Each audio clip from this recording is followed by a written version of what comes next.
నమస్తే, welcome to our channel.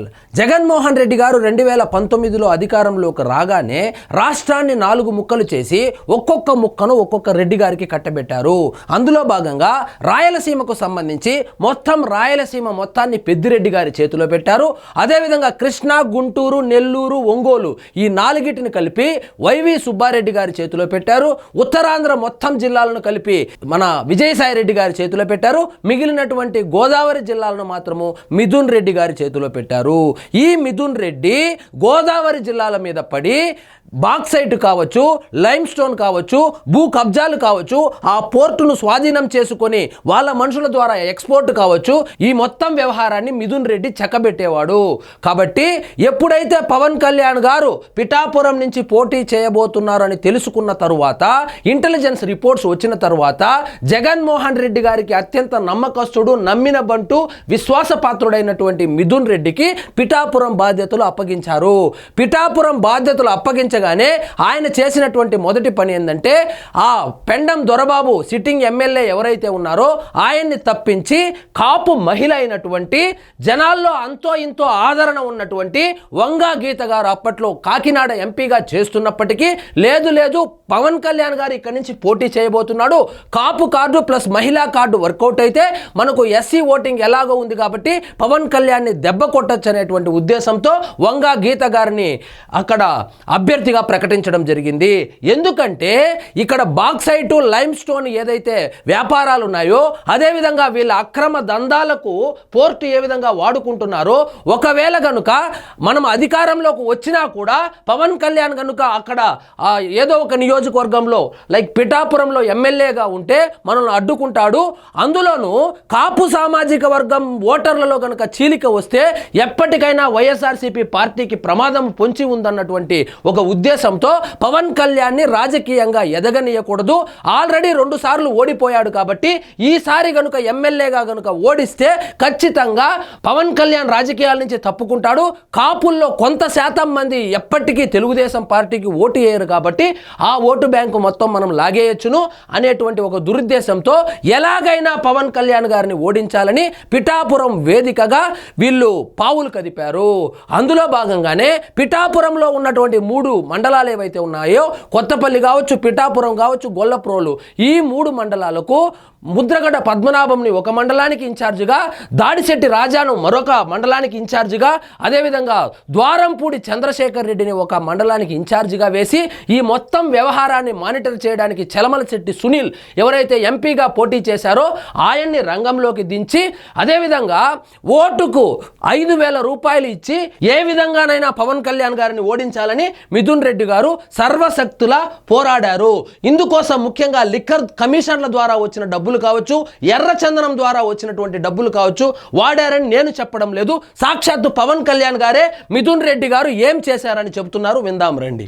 Jagan మాట్లాడితే నిరుపేదల పార్టీ, పేదలకి పెత్తందారులకి పార్టీని మాట్లాడుతూ ఉన్నాడు. ఆయన వాళ్ళ ఇంట్లో పాప అందరికీ డబ్బులు లేవంటారు, వాళ్ళ పార్టీ ఎమ్మెల్యేలు అందరికీ డబ్బులు లేవంటారు. కాకినాడలో ఉన్న ఈ మాఫియా డాన్ దగ్గర డబ్బులు లేవంటారు. మాఫియా డాన్ అంటే ద్వారంపూడి చంద్రశేఖర్ రెడ్డి. ఓడించడానికి చిత్తూరు జిల్లా నుంచి పాపం మిథున్ రెడ్డి గారు వచ్చారు. మండలానికి ఒక నాయకుడిని పెట్టారు. అరే పవన్ కళ్యాణ్ దగ్గర ఏమంత శక్తి ఉందే?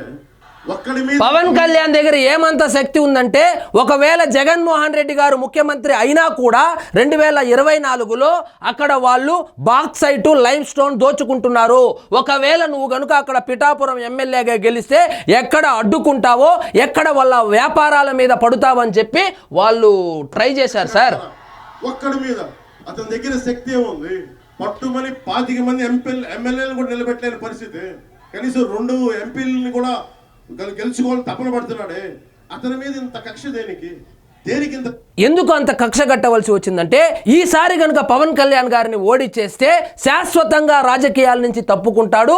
ఇక మిగిలేది 2 పార్టీలే మిగిలితే ఒక వైఎస్ఆర్సీపీ ఎలాగో కాపు ఓటింగ్ ఏదైతే ఉందో కొంత శాతం అటువైపు పోని ఓటింగ్ ఏదో ఉందో అది మనకు ప్లస్ అవుతుంది. గోదావరి జిల్లాలే కాదు, ఉత్తరాంధ్ర నుంచి నెల్లూరు వరకు ఎంతో కొంత వాళ్ళు మనకు సపోర్ట్ ఉంటే మనం గట్టిగా గెలిచి ఇంకొక 20 సంవత్సరాల అధికారంలోకి ఉండవచ్చు అనేటువంటి దురుద్దేశంతో పవన్ పవన్ కళ్యాణ్ని టార్గెట్ చేసి లాస్ట్ రోజు ఎన్నికల ముగింపు సభ కూడా జగన్మోహన్ రెడ్డి గారు పిఠాపురంలోనే పెట్టడం జరిగింది. ఈ మొత్తం వ్యవహారానికి పవన్ కళ్యాణ్ గారిని ఏ విధంగా ఓడించాలని స్కెచ్ చేశారో నేను చూపిస్తాను రండి. ఇప్పుడు పిఠాపురంలోని జగ్గయ్య చెరువు వైఎస్ఆర్ గార్డెన్స్ లో మద్యం స్వాధీనము. దాదాపు 2 కోట్ల రూపాయల విలువైనటువంటి మద్యాన్ని వైఎస్ఆర్ గార్డెన్స్ లో అయితే పట్టుకోవడం జరిగింది. ఇది ఎప్పుడు ఎన్నికల కోడ్ వచ్చిన తర్వాత. సో మద్యం పంపిణీకి బెంగళూరు నుంచి రకరకాల బ్రాండ్లతో మద్యం ఆశ చూపి ఓట్ల కొనుగోలుకు దాదాపు 2 కోట్ల రూపాయలు సరుకు వైఎస్ఆర్ గార్డెన్స్ లో దాచిపెడితే దాన్ని అప్పట్లో జన సైనికులు పట్టుకొని ఆ పోలీసులకు అప్పచెప్తే అప్పుడు ఆ వార్త సంచలనంగా మారింది. అదేవిధంగా 7 కోట్ల రూపాయలు ఒక కారులో తరలిస్తా ఉంటే ఏ విధంగానైనా ఓటుకు 7,000 రూపాయలు ఇచ్చైనా సరే పవన్ కళ్యాణ్ గారిని ఓడించాలనేటువంటి ఉద్దేశంతో ఈ మిథున్ రెడ్డి వైజాగ్ నుంచి ఈ లిక్కర్ డబ్బులు ఏవైతే ఉన్నాయో తరలిస్తా ఉంటే 7 కోట్ల రూపాయలు అయితే స్వాధీనం చేసుకోవడం జరిగింది. ఇదిగోండి చూడండి కట్టలు.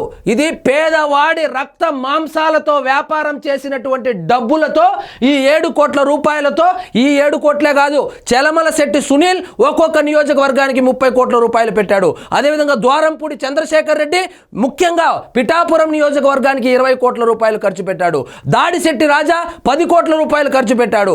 అదేవిధంగా వంగా గీత ఎవరైతే అభ్యర్థిగా పోటీ చేశారో ఆమె 50 కోట్ల రూపాయల వరకు ఖర్చు పెడితే దాదాపు 200 కోట్ల రూపాయలు ఖర్చు పెట్టి పవన్ కళ్యాణ్ని ఎమ్మెల్యేగా చేయకూడదని ఎట్టి పరిస్థితుల్లోనూ, అందుకే వాళ్ళు చెప్పేది ఎలాగైనా ఈయన్ని అసెంబ్లీ గేటు కూడా తాకనివ్వమని అంత బిందాస్గా ఎలా చెప్పగలిగారంటే ఈ విధంగా లిక్కర్తోనూ మరియు కుక్కర్లు ఇచ్చి లిక్కర్ ఇచ్చి డబ్బులు పంచి ఓటర్లను ఏ విధంగానైనా కొనుగోలు చేసి పవన్ కళ్యాణ్ని అసెంబ్లీకి పంపించకుండా చేయాలని చెప్పి ఈ మొత్తం ఆపరేషన్ని అత్యంత నమ్మకస్తుడైనటువంటి పెద్దిరెడ్డి మిథున్ రెడ్డికి జగన్మోహన్ రెడ్డి గారు అప్పచెప్పారు.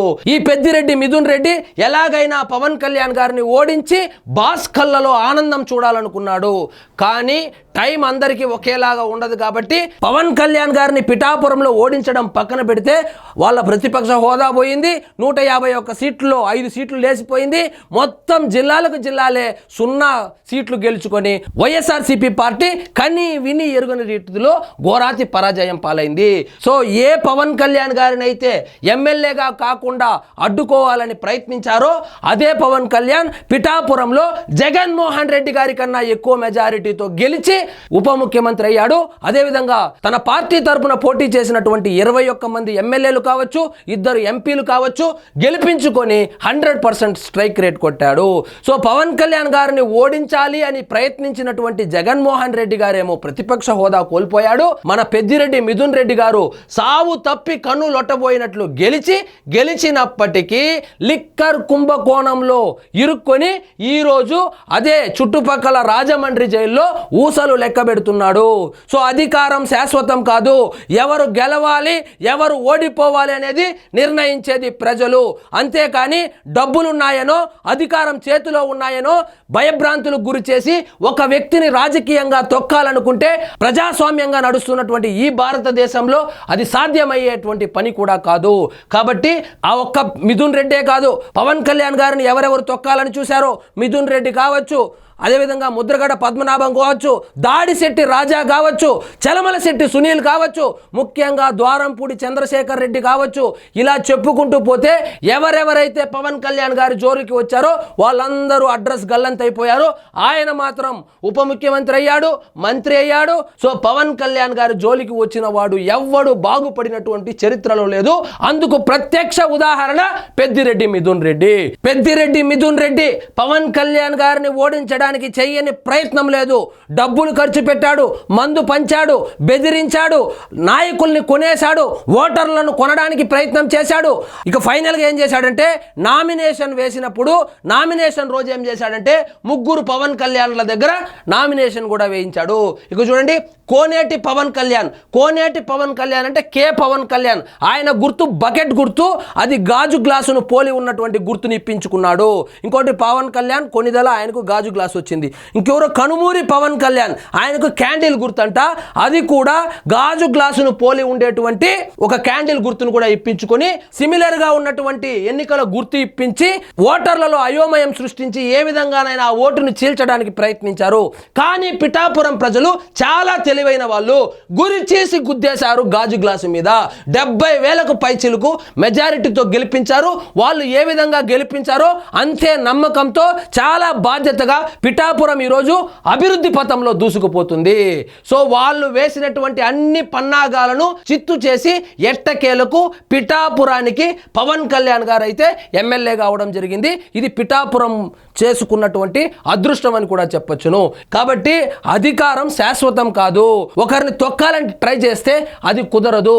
అదే తెలంగాణలో ఒక సామెత ఉంది, పొట్టోడిని పొడుగోడు కొడితే పొడుగోడిని పోచమ్మ కొట్టిందంట. అలాగా పోచమ్మ కొడితే మన పెద్దిరెడ్డి మిథున్ రెడ్డి వెళ్ళి రాజమండ్రి సెంట్రల్ జైల్లో పడ్డాడు.